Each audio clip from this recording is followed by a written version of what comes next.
आपको हमारे चैनल में स्वागत है। हमारी आज की कहानी है बेदर्द बुढ़ापा। जेठ महीने के आग उगलते मौसम में गोविंद जी आंगन में रखी चारपाई पर लेटे हुए थे। पसीने से तरबतर आसमान की ओर निहारते हुए वे अपनी स्वर्गवासी पत्नी को याद करते हुए लगातार आंसू बहाए जा रहे थे। वैसे तो रात के 2 बजे थे, लेकिन उनकी आंखों में से नींद गायब थी। आंखों में से नींद गायब थी। नींद आती भी तो कैसे? सुबह से अनाज का एक दाना तक भी उनके मुंह में नहीं गया था। अब तो उनके पेट की आंतें भी खाने की गुहार लगा रही थी। गोविंद जी धीरे से रसोई घर में जाकर खाना ढूंढने लगे, लेकिन खाने के लिए कुछ पड़ा ही नहीं था। फिर थोड़ा सा दूध पीने की इच्छा से उन्होंने फ्रिज खोला, तो दूध का बर्तन भी खाली पड़ा था। बुझे मन से गोविंद जी एक गिलास पानी पीकर ही वापस अपनी चारपाई पर आकर लेट गए। एक ओर तो इतनी भयंकर गर्मी और दूसरा भूख से परेशान होकर वह बस दाएं बाएं करवट बदल रहे थे और कह रहे थे कि सुबह हो और कब बहू उन्हें कुछ खाने के लिए दे। गोविंद जी के कमरे में पंखा नहीं लगा था, जिस कारण वह आंगन में चारपाई पर सोते थे। वहीं दूसरी ओर उनके बेटा बहू अपने कमरे में एसी चलाकर सुकून से सो रहे थे। दरअसल कल रात बेटा बहू संजीव और रीना दोनों शादी में गए हुए थे और रात को वहीं से डिनर करके घर लौटे थे। गोविंद जी के लिए उनकी बहू ने सुबह की बची 2 बासिया रोटी रख दी थी और अपने ससुर से यह कह कर चली गई कि चाय बनाकर उसके साथ यह रोटियां खा लेना। अक्सर ऐसा ही होता था। उनकी बहू रीना रात की बची हुई रोटियां गोविंद जी को खाने में दे दिया करती थी और अब तो गोविंद जी को इस चीज़ की आदत भी पड़ चुकी थी। बहू के कहने पर उन्होंने चुपचाप हाँ में सिर हिला दिया और बेटा बहू शादी की दावत खाने चले गए। रात के समय जब गोविंद जी को भूख लगी तो खाना के लिए वह रसोई घर में गए, लेकिन जैसे ही रोटी निकालने के लिए उन्होंने डिब्बा खोला तो देखा कि रोटी में से बदबू आ रही थी, लेकिन बहुत जोरों की भूख लग रही थी। उन्होंने इधर उधर नज़र दौड़ाई तो खाने को कुछ नहीं दिखा। रात के करीब 12 बजे बेटा बहू शादी से घर वापस लौटे, लेकिन गोविंद जी की इतनी हिम्मत नहीं हो रही थी कि वह अपनी बहू को इस समय खाना बनाने के लिए कहे। इसलिए वे चुपचाप अपनी चारपाई पर लेटे रहे और बेटा बहू अपने कमरे में सोने चले गए। लेकिन जैसे जैसे रात बीत रही थी, गोविंद जी की भूख भी बढ़ती जा रही थी। भूख से तड़पते हुए उनकी आंख लग गई और सुबह कुकर की सीटी बजाने के साथ उनकी आंखें खुली। चारपाई से उठकर देखा तो उनकी बहू रीना रसोई घर में खाना बना रही थी। खाने की खुशबू से गोविंद जी की भूख और भी तेज हो गई। दिल को एक संतुष्टि भी मिली कि चलो अब थोड़ी देर में स्वादिष्ट खाने खाने को मिलेगा। यह सोच ही रहे थे कि उसी समय उनके कानों में एक कड़की हुई जोरदार आवाज़ आई और वे अंदर तक कांप गए। कितनी देर लगा दी आपने उठने में? इतनी देर भी कोई सोता है क्या? गोविंद जी ने अपनी बहू को ओर देखा तो गर्म चाय का प्याला गोविंद जी के हाथ में थमाते हुए बोली, जल्दी से यह चाय पीजिए और घर के काम में मेरी मदद करवाइए। 2 दिन के मैले कपड़े पड़े हैं, उन्हें धो दीजिए और छत पर सूखने के लिए डाल दीजिए। और जब यह काम हो जाए तो सारे घर की झाड़ू पोछा भी करनी है। और हाँ, ज़रा तेज़ी से हाथ चलाना, घर पर मेरे मायके वाले आने वाले हैं, इसलिए मैं खाना तैयार कर रही हूँ। उनके आने से पहले सारा काम निपट जाना चाहिए। बहू एक के बाद एक बात बोलती जा रही थी, लेकिन रात के से भूखे गोविंद जी बहू के आगे अपना मुंह तक नहीं खोल पाए। एक कप चाय पीकर ही अपने आप को दिलासा दिया और बाथरूम में रखे कपड़े धोने के लिए चले गए। बुढ़ापे और कमजोरी के कारण उनसे इतना काम नहीं किया जाता था, परंतु वह मजबूर थे। सारा काम करने के बाद गोविंद जी हांफते हुए अपनी बहू के पास आए और बोले, बहू, घर का सारा काम मैंने करवा दिया। अब मुझे बहुत जोर से भूख लगी है। रात से कुछ नहीं खाया, रात को जो रोटियां तुम खाने के लिए रख कर गई थी, सुबह से बनी होने के कारण उन रोटियों में से बदबू आ रही थी, इसलिए मैं उसे रोटी को नहीं खा पाया। तभी बहू तपाक से बोली, अच्छा, आप कहना क्या चाहते हैं? क्या मैं आपको बासी रोटियां देती हूँ? हे भगवान, अब यह इल्ज़ाम लगाना भी बाकी रह गया था मुझ पर। शर्म नहीं आती आपको ऐसा झूठा बोलते हुए? मेरी एक बात कान खोल कर सुन लीजिए, जब तक मेरे मायके वाले आकर खाना नहीं खा लेंगे, तब तक मैं आपको कुछ नहीं देने वाली। अरे अगर खाना कम पड़ गया तो? अगर कुछ बच गया तो मैं आपको बाद में दे दूंगी। अब यहाँ मेरे सर पर मत खड़े रहिए। ऐसा कहते हुए रीना ने गोविंद जी के हाथ में एक बिस्किट का पैकेट थमाया और बोली, अपने कमरे में जाकर इन्हें खा लेना, और जब तक मेरे मायके वाले आकर चले नहीं जाते तब तक वहीं बैठे रहना। यहाँ इधर उधर घूमने की कोई ज़रूरत नहीं है। और हाँ, आंगन में से अपनी चारपाई भी उठा लीजिए। मेरे घर को कब्र खाना बनाकर रखा हुआ है। गोविंद जी का एक मन तो हुआ कि अपनी बहू की कड़वी बातों का मुंह तोड़ जवाब दे, लेकिन फिर यह सोचकर चुप रह गए कि बेटे के आते ही बहू हंगामा खड़ा कर देगी और बेटा संजीव भी बहू की बातों में आकर फिर से उन्हें वृद्धाश्रम छोड़कर आने की धमकी देने लगेगा। जब से बेटे की शादी हुई की है, उसे अपने बूढ़े बाप की तकलीफ़ें नज़र कहाँ आती है। वह तो सिर्फ अपनी पत्नी की बातें सुनता है। इसलिए गोविंद जी ने चुपचाप चारपाई उठाकर अपने कमरे में रख दी और वहीं आकर बैठ गए। सोचने लगे कि कितने मंदिरों में माथा टेका था, कितनी मन्नतें मांगी थी, तब जाकर हमारा बेटा संजीव हमें मिला था। और हम लोग तो यही सोचते थे कि बुढ़ापे में हमारा बेटा हमारी लाठी बनेगा, लेकिन उसे अपनी पत्नी के अलावा ना तो कुछ दिखाई देता है और ना ही उसकी बातों के अलावा कुछ सुनाई देता है। कभी एक पल भी निकाल कर मेरे पास बैठकर इतना तक नहीं पूछता कि पिताजी, आपका तबीयत कैसी है, खाना खाया या नहीं। अब तो जब भी मुंह से कुछ बोलता है, बस आग ही उगलता है। बेटा बहू जब भी मुझसे बात करते हैं तो ऐसा लगता है कि जैसे अभी मुझे खा जाएंगे। क्या कुछ नहीं किया मैंने अपने बेटे के लिए? अरे था ही क्या मेरे पास, सिर्फ 2 कमरों का घर और एक छोटी सी खिलौनों की दुकान। लेकिन मैंने सोच लिया था कि मैं अपने बेटे के लिए एक बड़ा कारोबार खड़ा करूँगा। इसलिए उसके होने के बाद मैंने दुगनी मेहनत की और लगातार 10 साल की मेहनत से एक छोटी सी दुकान शोरूम में तब्दील हो गई। उसके लिए बड़ा सा घर बनवाया और व्यापार की एक एक बारीकी उसे सिखाई, जिसके कारण आज संजीव एक अच्छा व्यापारी बन बैठा है। उसके बाद उसकी पसंद की लड़की से उसकी शादी भी करवा दी और बहू घर में आ गई। सब कुछ कितने अच्छे से चल रहा था। तब तो मेरी पत्नी शारदा भी जिंदा थी, लेकिन अचानक उसे डेंगू बुखार हुआ और लाख कोशिशों के बावजूद मेरी पत्नी शारदा मुझे छोड़कर चली गई। जब तक शारदा मेरे साथ थी, तब तक मैं इस घर का मुखिया हुआ करता था। बेटा बहू कितना मान देते थे मुझे। खाने पीने की कोई दिक्कत नहीं थी। मैं दुकान संभालता था और मेरी पत्नी अपनी बहू के साथ घर के सारे काम संभाल लेती थी। लेकिन उसके जाने के बाद मेरी तो दुनिया ही उजड़ गई। मैं तो जैसे बेटा बहू पर बोझ बन गया। धीरे धीरे बेटे ने दुकान पर कब्जा किया और बहू ने पूरे घर पर कब्जा कर लिया और मुझे एक कमरे तक सीमित कर दिया गया। अपने ही घर में मैं कहीं आ जा नहीं सकता हूँ।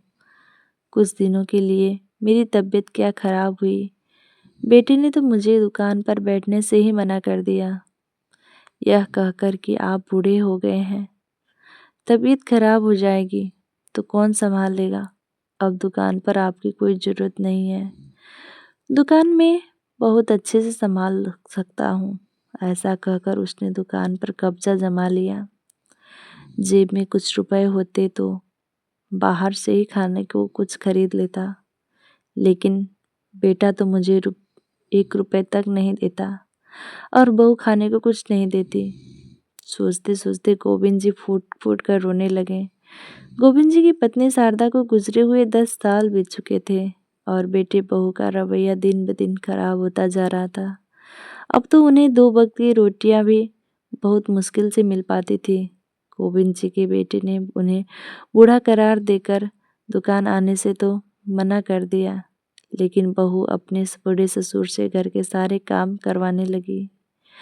घर की साफ सफाई, जूठे बर्तन और कपड़े तक उनकी बहू उनसे धुलवाती है और यदि वे कुछ कहते हैं तो घर में कलह क्लेश शुरू कर देती है। और इसी कलेश की वजह से गोविंद जी आज तक चुप रहे, चुपचाप काम करते आ रहे हैं। समय बीतने के साथ साथ उनके बेटे और बहू का व्यवहार तो बद से बदतर होता जा रहा था, लेकिन बेटे और बहू को उन पर इतनी भी दया नहीं आई कि उनकी उम्र बढ़ती जा रही है तो घर का इतना काम वो कैसे कर पाएंगे। गोविंद जी का एक पोता भी है जो इंजीनियरिंग की पढ़ाई करने के लिए विदेश चला गया। जब उनका पोता छोटा था तब गोविंद जी अक्सर उसके साथ खेलकूद किया करते थे और उनके पोते अजय को भी अपने दादाजी के साथ घूमना फिरना और खेलना बहुत अच्छा लगता था। अक्सर दादाजी कभी उसे पार्क में घुमाने ले जाया करते थे तो कभी बाजार में। दादा पोते में प्यार इतना था कि जब तक रात में अपने दादाजी से वह कहानी नहीं सुन लेता था तब तक उसे नींद नहीं आती थी। स्कूल से आने के बाद भी अजय अपने स्कूल की सारी बातें अपने दादाजी को साथ साझा किया करता था। अजय बड़ा होकर इंजीनियर बनना चाहता था, इसलिए स्कूल खत्म होते ही माता पिता ने उसे पढ़ने के लिए ऑस्ट्रेलिया भेज दिया। और जब से अजय पढ़ाई करने के लिए ऑस्ट्रेलिया गया तब से गोविंद जी बिल्कुल अकेले रह गए थे, क्योंकि एक उनका पोता ही था जिसके संग बात करके गोविंद जी अपने सारे गम भूल जाया करते थे। अजय ही अपने दादाजी की दवाई और खाने पीने का ध्यान रखता था। अपने कमरे में बैठे गोविंद जी अतीत के पन्ने पलटते जा रहे थे। तभी अचानक दरवाजे की घंटी बजी और वह अपने यादों के समुद्र में बाहर आ गए। वह समझ गए थे कि बहू के मायके वाले आ चुके हैं, लेकिन उन्हें बाहर निकलकर कुछ देखने की इजाज़त नहीं थी। बाहर से खूब हंसी ठिठोली की आवाज़ आ रही थी और जोर शोर से नाश्ता पानी भी चल रहा था।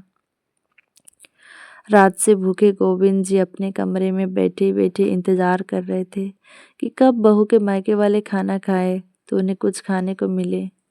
बहू के मायके वालों को आए 3 घंटे हो चुके थे। तब सब लोगों के लिए डाइनिंग टेबल पर खाना लगाया गया और सब उंगलियां चाट चाट कर खाना खाने लगे। उधर गोविंद जी पानी पीकर अपनी भूख मिटाने की नाकाम कोशिश कर रहे थे। अब तो पानी भी खत्म हो चुका था, इसलिए पानी लेने के लिए जैसे ही वह अपने कमरे से बाहर रसोई में गए तभी रसोई में खड़ी बहू की माँ के बहू से बोली, अरे रीना, तू अपने ससुर से भी कुछ कामकाज करवाती है या नहीं, या दिन भर पड़े पड़े खाते ही रहते हैं। नहीं माँ, आप भी कैसी बातें करती हो। अब ये बूढ़े हो चुके हैं, ज़्यादा नहीं लेकिन थोड़ा बहुत कामकाज तो करवा लेती हूँ, नहीं तो बैठे बैठे मुफ्त में खाना थोड़ी खिलाऊंगी। बातें करते हुए दोनों हंसने लगी और बाहर चली गई। गोविंद जी रसोई में खड़े खड़े अपनी बहू और समधन की बातें सुन रहे थे। उनके शब्द उनके दिल में तीर की तरह चुभ रहे थे और आंखों से आंसू बहते जा रहे थे। मन ही मन सोच रहे थे कि दिल तो करता है अभी बोल दूं कि मैं तुम लोगों की कमाई नहीं खा रहा। यह दुकान, यह बड़ा सा घर, सब कुछ मेरा खरीदा हुआ है। सोचते सोचते गोविंद जी के हाथों से पानी का गिलास गिर गया और रसोई घर में चारों तरफ पानी फैल गया। गिलास गिरने की आवाज़ सुनकर बहू भागती हुई आई और रसोई में चारों तरफ पानी गिरा देखकर जोर से चिल्लाते हुए बोली, आपको एक बात समझ नहीं आती? जब मैंने आपको रसोई में आने से मना किया था, फिर क्यों आए रसोई में? पूरी रसोई गंदी कर दी। चलिए अब जल्दी से साफ कीजिए। बहू का इस तरह से जोर जोर से चिल्लाना क्या कम था कि उनका बेटा भी पीछे से चिल्लाता हुआ आया, पिताजी, जब रीना ने आपको यहाँ आने से मना किया था तो फिर रसोई घर में क्यों आए? अरे, पूरे घर में इधर उधर घूमना क्या जरूरी है आपका? एक जगह पर बैठा नहीं जाता, सारा मजा खराब कर दिया। ऐसा कहते हुए बेटा बहू पर पैर पटकते हुए चले गए। भूखे रहने का दर्द इतना नहीं था जितना अपने ही बच्चों से जिल्लत भरी बातें सुनने का दर्द था। आज गोविंद जी पूरी तरह से टूट चुके थे। भरी आंखें लिए कांपते हाथों के साथ उन्होंने रसोई साफ की और नजरें झुकाए वह अपने कमरे में चले गए और अपनी किस्मत पर फूट फूट कर रोने लगे। खाना खाने के बाद सभी लोग चले गए और गोविंद जी अभी तक अपने खाने का इंतजार कर रहे थे कि बहू कुछ खाने को दे दे, लेकिन बहू तो रसोई बंद करके अपने कमरे में जाकर लेट गई। गोविंद जी बहू को आवाज देते हुए बोले, बेटा कुछ खाने के दो, बहुत भूख लगी है। तो बेटा बहू दोनों ही गुस्से से चिल्लाते हुए बोले, मेहमानों के सामने हमारी बेइज्जत कर दी, आज आपका खाने की कुछ नहीं मिलेगा। अगर चुपचाप घर पर रहना है तो रहो, नहीं तो इस घर से निकल जाओ, हमें आपकी कोई ज़रूरत नहीं है। अपने बेटे की यह बातें सुनकर गोविंद जी अंदर तक पूरी तरह से टूट चुके थे। उन्हें समझ में नहीं आ रहा था कि क्या करें, कहाँ जाएं, लेकिन अब यह अपमान भी उनके बर्दाश्त से बाहर हो रहा था। बैठे बैठे उन्हें कुछ याद आया और उन्होंने अपना संदूक खोला। संदूक में उनके पुराने पर्स में कुछ पैसे रखे थे। वह पैसे निकालकर उन्होंने अपनी जेब में डाले और अपनी छड़ी उठाकर बाहर की ओर चल दिए। बेटी बहू ने उन्हें जाते हुए देखा, लेकिन किसी ने रोककर इतना नहीं पूछा कि पिताजी कहाँ जा रहे हैं। गोविंद जी की जेब में कुल मिलाकर 700 पड़े थे। चलते हुए वही सोचते जा रहे थे कि इन 700 से वो क्या खर्च कर सकते हैं। भूख भी बहुत जोर से लगी थी, इसलिए उन्होंने सबसे पहले 50 रुपए से एक छोटे से ढाबे पर रखकर खाना खाया और पेट भर की भूख शांति की। गोविंद जी शुरू से ही एक सफल व्यापारी थे। वह बूढ़े जरूर हो चुके थे, लेकिन दिमाग अब भी बिजनेसमैन वाला ही था। बाकी के 6 बच्चे 650 रुपए हाथ में लेकर सोचने लगे कि ऐसा क्या किया जाए जिससे भूखे पेट ना सोना पड़े। बहुत सोच विचार करने के बाद उन्होंने बचे हुए पैसों से कुछ चिप्स के पैकेट खरीदे और एयरपोर्ट के बाहर जाकर आने जाने वालों को चिप्स बेचने लिए खड़े हो गए। काफ़ी देर तक चिप्स खरीदने के लिए कोई नहीं आया। गर्मी में खड़े खड़े वह पसीने से भीग रहे थे, लेकिन फिर भी उन्होंने हौसला बनाए रखा। धीरे धीरे उनके चिप्स के पैकेट बिकने लगे और शाम होने के सारे चिप्स के पैकेट बिक गए और उन्होंने 150 का फ़ायदा भी हो गया। रात होने को ही थी तो घर लौटते हुए उन्होंने रास्ते में ढाबे से खाना खाया, क्योंकि उन्हें पता था कि घर पर बहू तो खाने को कुछ देने वाली नहीं है। इसलिए खाना खाकर वह घर लौट आए। अब हर रोज़ गोविंद जी ऐसा ही करने लगे। वह बूढ़े जरूर हो गए थे, लेकिन इस उम्र में भी उन्हें मेहनत करने में कोई परेशानी नहीं होती थी। सुबह घर के सारे काम करके पश्चात गोविंद जी रोजाना चिप्स के पैकेट बेचने के लिए एयरपोर्ट के बाहर जाकर खड़े हो जाते थे और बेटा बहू को तो वैसे भी उनसे बात तक करना पसंद नहीं था, इसलिए वह भी उनसे कभी नहीं पूछते कि आप इतने समय के लिए कहाँ जाते हैं। गोविंद जी के पास अपना खर्च करने के लिए कुछ पैसे इकट्ठे होने लगे थे और उन्हें पैसों से वह भरपेट खाना भी खा लेते और कुछ पैसे बचा भी लेते। अब उन्हें हर छोटी चीज़ों के लिए अपने बेटे बहू के आगे हाथ नहीं फैलाना पड़ता था। ऐसा करते करते 8 महीने बीत गए। 8 महीने के बाद गोविंद जी के पोते अजय की पढ़ाई भी पूरी हो चुकी थी। अब वो अपने मम्मी पापा के और दादाजी को सरप्राइज़ देने के लिए इंडिया वापस आ रहा था। फ्लाइट में बैठे बैठे मन ही मन सोच रहा था कि मुझे अचानक अपने सामने देखकर मेरे मम्मी पापा कितने खुश हो जाएंगे और दादाजी तो मुझे गले से लगा लेंगे। आखिर इतने सालों बाद वो अपने बेस्ट फ्रेंड से मिलेंगे। अजय के साथ उसका एक दोस्त भी इंडिया वापस आ रहा था। दोनों दोस्त आपस में बैठकर बातें कर रहे थे।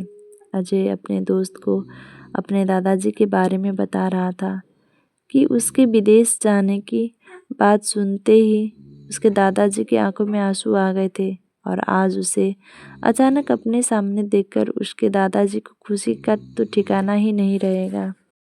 जैसे ही अब अजय अपने दोस्त के साथ एयरपोर्ट से बाहर निकला तो वहाँ गेट के बाहर उसके दादाजी बहुत से चिप्स के पैकेट हाथ में लिए बेच रहे थे और रह रह कर अपने रुमाल से अपना पसीना पोंछ रहे थे।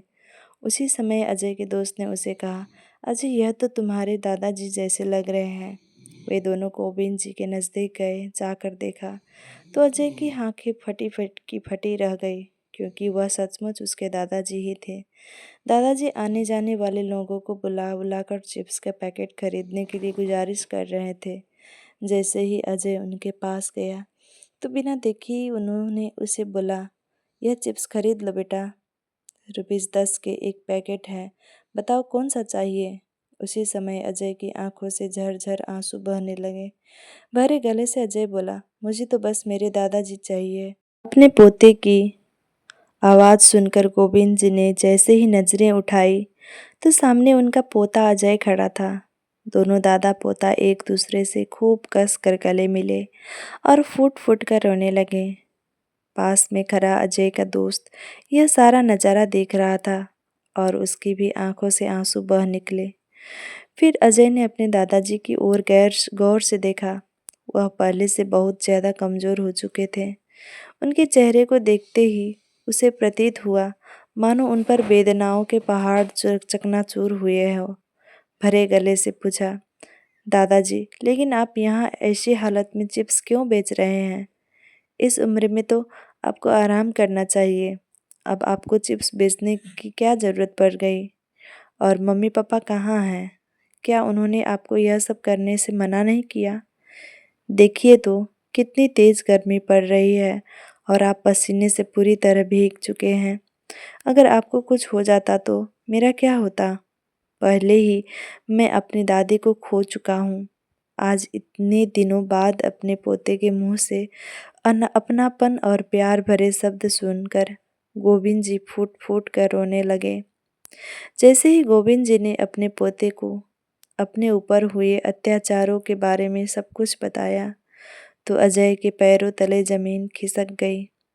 उसका सर चकराने लगा। आज तक तो वह अपने जिन माता पिता को भगवान का दर्जा देता आया था, उनकी करतूत सुनकर वह दंग रह गया था। इंसान के भेष में कोई शैतानों वाली हरकत भी कर सकता है। उसे यह बात मालूम नहीं थी, लेकिन अजय ने ठान लिया था कि जिन लोगों ने उसके दादाजी के साथ जानवरों से भी बदतर सुलूक किया है, उन्हें वह सबक सिखाकर रहेगा। लेकिन सबसे पहले वह अपने दादाजी को एक बढ़िया से होटल में लेकर गया और वहाँ पर उन्हें स्वादिष्ट खाना खिलाया और उसके बाद उस होटल में उनके लिए एक आरामदायक कमरा बुक करवा दिया और उनके सभी ज़रूरत की चीज़ें उनके पास रखवा दी। थोड़ी देर उनके साथ समय बिताया और फिर बोला, दादाजी आप यहाँ आराम से रहिए, मैं बीच बीच में आकर आपसे मिलता रहूँगा। आपके लिए खाना वेटर आकर आपके कमरे में आपको देकर जाएंगे। आपको कहीं जाने की ज़रूरत नहीं होगी। ऐसा कहकर अजय अपने घर की ओर चल दिया। जैसे ही अजय घर पहुंचा तो उसे अपने सामने खड़ा देखकर उसकी माँ बहुत खुश हो गई और बोली, अरे बेटा, तुमने बताया नहीं कि तुम भारत वापस आ रहे हो। हम बताते तो हमें तुम्हारे स्वागत की अच्छी तैयारी करके रखते। फिर अजय अपनी माँ की आंखों में आंखें डालते हुए गंभीर स्वर में बोला, लेकिन अगर मैं पहले बता देता तो मैं वह सब कैसे देखता जो मैंने आज अपनी आंखों से देखा है। तभी रीना जल्दी से अपने पति को आवाज़ लगाते हुए बोली, अजी देखिए तो, हमारा बेटा आया है। कुछ ही सालों में कितना बड़ा हो गया है। आंखों में खुशी के आंसू लिए जैसे ही रीना अपने बेटे को गले लगाने लगी, तभी अजय ने अपनी माँ का हाथ पीछे झटक दिया और बोला, माँ पहले मुझे यह बताओ कि दादाजी कहाँ हैं? वह घर में नज़र क्यों नहीं आ रहे हैं? ऐसा कहते हुए अजय अपने दादाजी के कमरे में चला गया, लेकिन दादाजी वहीं नहीं थे। यह उसे भी मालूम था। वह बस अपने माता पिता के सामने नाटक कर रहा था। तभी रीना घबराई सी उसके पीछे पीछे आ गई और फीकी सी हंसी लिए बोली, अरे बेटा, तुझे तो मालूम है तेरे दादाजी कुछ काम धाम तो करते नहीं हैं, बस सारा दिन खाते पीते रहते हैं और अपने कमरे में पड़े पड़े बोर होते रहते हैं। इसलिए हमने ही उन्हें कहा था कि कभी कभार बाहर भी चला जाया करो, नहीं तो हड्डियाँ जाम हो जाएगी। अपनी माँ के मुंह से ऐसी बातें सुनकर अजय की हैरानी का ठिकाना ना रहा। सुबह से रात हो चुकी थी, लेकिन गोविंद जी अभी तक घर नहीं लौटे थे। तब अजय ने अपने पिता से पूछा, पापा, दादाजी अभी तक घर क्यों नहीं लौटे? क्या आपको इन्होंने कुछ नहीं बताया कि कहाँ जा रहे हैं? अरे बेटा, कभी कभी तेरे दादाजी अपने दोस्त के घर चले जाते हैं, तो वहीं पर 1-2 दिन लगा देते हैं। चिंता करने की कोई ज़रूरत नहीं है। रात बहुत हो चुकी है, अब तुम अपने कमरे में जाकर सो जाओ। अगले दिन सुबह अजय तैयार होकर अपने दादाजी से मिलने होटल निकल गया और वहीं बैठकर उनके साथ खाना खाया और अपने दादाजी को हिम्मत देते हुए बोला, दादाजी आप बिल्कुल बेफिक्र रहिए, जल्दी ही सब ठीक हो जाएगा। उसके बाद अजय अपने दादाजी को लेकर घर पहुंचा तो उनके बेटा बहू उन दोनों को एक साथ देखकर हक्के बक्के रह गए। तभी रीना ने हड़बड़ाते हुए अपने बेटे से पूछा, अरे बेटा, तुम्हें दादाजी कहाँ मिले? तो अजय अपने चेहरे पर नफरत लिए अपनी माँ की ओर देखते हुए बोला, आपने तो मुझे सही ढंग से बताया नहीं कि दादाजी कहाँ गए हैं, लेकिन मैंने अपने दादाजी को ढूंढ ही लिया। तो बेटे की बात सुनकर दोनों माता पिता उसे नजरें चुराने लगे। तो अजय बोला, शर्म आती है मुझे आप दोनों को अपने माता पिता कहते हुए। कितने एहसान फरामोश लोग हैं आप। झूठ पर झूठ बोलते जा रहे थे। क्या आप जानते हैं, कल मैंने एयरपोर्ट के बाहर अपने दादाजी को चिप्स के पैकेट बेचते हुए देखा। अगर मैंने यह सब ना देखा होता तो मेरे सामने आपकी असलियत आती ही ना।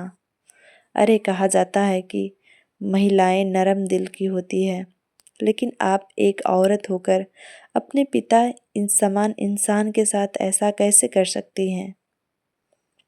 और पापा, आप अपने पिता को सता कर तो आपको नर्क में भी जगह नहीं मिलेगी। एक बेटा होते हुए भी आपने अपने बूढ़े पिता की तकलीफ नहीं समझ पाए। कल को अगर यही सुलूक मैं आप दोनों के साथ करूं तो आपको कैसा लगेगा? और आप शायद यह भूल गए थे कि यह बड़ा सा घर और दुकान जिस पर आप कब्जा करके बैठे हो, वह सब मेरे दादाजी की है। और अपनी उन्होंने पिता को आपने रात की बची सूखी रोटियां खिलाई, उनके कमरे में एक पंखा तक नहीं लगवाया। अरे ऐसा सुलूक तो कोई अपने घर के नौकर के साथ भी नहीं करता, जैसा आपने अपने पिता के साथ किया है। इस बात की सज़ा तो आपको मिलनी ही चाहिए। उसी समय पुलिस इंस्पेक्टर घर पर पहुंचे गए। तभी अजय बोला, यहाँ आने से पहले हमने आप दोनों के खिलाफ पुलिस स्टेशन में रिपोर्ट लिखवा दी थी। इंस्पेक्टर को देखते ही संजीव और रीना तुरंत पिता के सामने हाथ जोड़कर खड़े हो गए। हमें माफ़ कर दीजिए पिताजी, हमसे बहुत बड़ी गलती हो गई, आइंदा ऐसा कभी नहीं होगा। उसी समय एक जोरदार चटाक की आवाज़ आई और अपनी गाल पर पड़े तमाचे के कारण संजीव जमीन पर गिर गया। तब गोविंद जी बोले, अरे ऐसी औलाद से तो बेऔलाद रहना ज़्यादा बेहतर था। इन दोनों को ले जाइए इंस्पेक्टर साहब। पिता के मुंह से यह बात सुनते ही वे दोनों माफ़ी के लिए गिड़गिड़ाने लगे। जैसे ही पुलिस वाले उन्हें जबरदस्ती बाहर की ओर ले जाने लगे, तभी गोविंद जी ने देखा कि इनके पोते अजय की आंखों में आंसू थे। उसी समय वो बोले, इंस्पेक्टर साहब, मैं अपनी कंप्लेंट वापस लेता हूँ, इन दोनों को छोड़ दीजिए। इसके बाद इंस्पेक्टर ने सजीव और रीना को चेतावनी देते हुए कहा, बुढ़ापा तो सभी को आना है। आज आपके पिताजी बूढ़े हैं, कल आप लोगों की भी बूढ़े होंगे। अगर जैसा आप करेंगे वैसा ही आपको मिलेगा, यह बात हमेशा याद रखना। इतना कहकर इंस्पेक्टर सब चले गए और अजय अपने दादाजी के गले लग पड़ा। उस दिन के बाद से गोविंद जी के बेटा बहू उनका खूब अच्छे से ख्याल रखने लगे। उनकी हर छोटी सी जरूरत और खाने पीने का ध्यान वह बहुत अच्छे से रख रहे थे। अब गोविंद जी अपने घर पर बहुत शान से रहते हैं और हर पल अपने पोते को दिल से आशीर्वाद देते हैं। दोस्तों, वीडियो अच्छी लगी तो चैनल को लाइक, शेयर और सब्सक्राइब जरूर करें। धन्यवाद।